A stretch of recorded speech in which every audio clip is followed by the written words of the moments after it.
Well, we are at Collectormania, and here I am with the legend, Darth Vader himself, Dave Prowse. Dave, Darth Vader to many, but to me, I grew up with the Green Cross Code man. Wonderful. So, I mean, what was that like? I mean, that was best the job first I've ever had. Really? Best job I've ever had. I loved every minute of it. Wow. I did it from 1976 to, I think it was 1976 to 90. It was about 14 years that I was doing Green Cross Code, travelling around the schools, giving talks to the children at the schools. And it was an amazing campaign. We halved the road accident figures in Great Britain. Wow. I'll tell you that, but the interesting thing about it was exactly the same time as I was doing the Green Cross Code, I was also filming I was doing Star Wars. Right.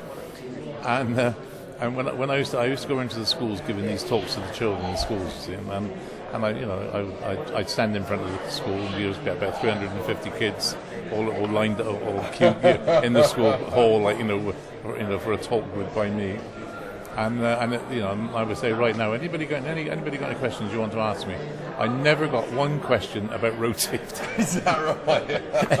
every question I got was about Star Wars, which is nice. Because, but it was for me, it was a great means of getting the message over for road safety, and of course it became the most successful road safety campaign that we've ever had. Well, my other memory as well from my early years is being quite into Superman when I was young.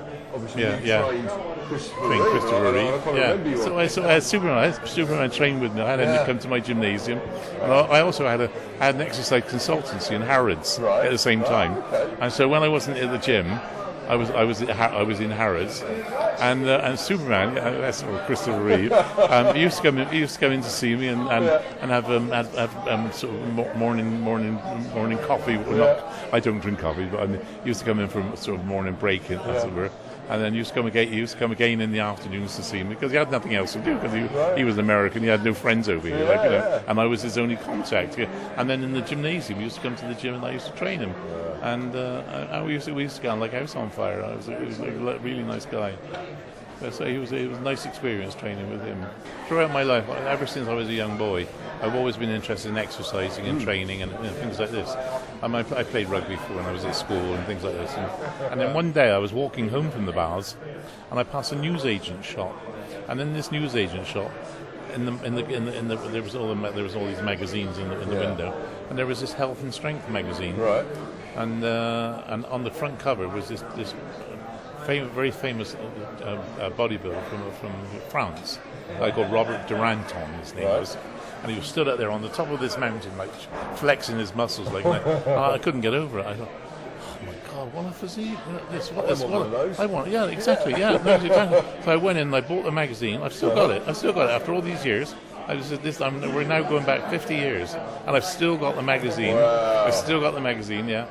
And from then, from opening the magazine, I just got besotted with bodybuilding, and all I ever then wanted to be, was Mr. Universe. I started off by entering junior competitions. And then I got into what they call the Mr. competitions. And I did the Mr. West Britain. Then I got invited to enter the Mr. Britain competition. I didn't get anywhere. I got invited, but to be good enough to get invited, it meant that you were in the top 20 physiques in the country. But still. And then I got invited to enter the Mr. Universe contest. Which is that's the very, very top. And in fact, here we are now, 50 years further on, whatever it is. I've just made a decision that I'm going to get back into shape. I want to get back into serious. I've never been out of shape, because I've always done something, but I've never done a fantastic amount, not recently.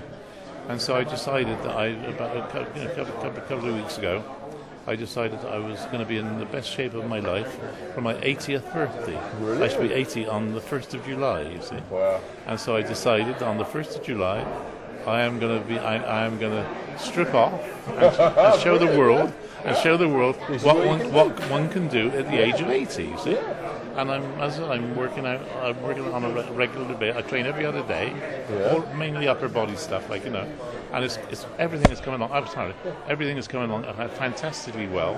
Excellent. Dave, thank you ever so much for your time. It's been nice. How many people are trying to see you? Lovely. So, pleasure chatting to you. Okay, lovely. See you again soon. Thank you. Thanks very much. Thanks.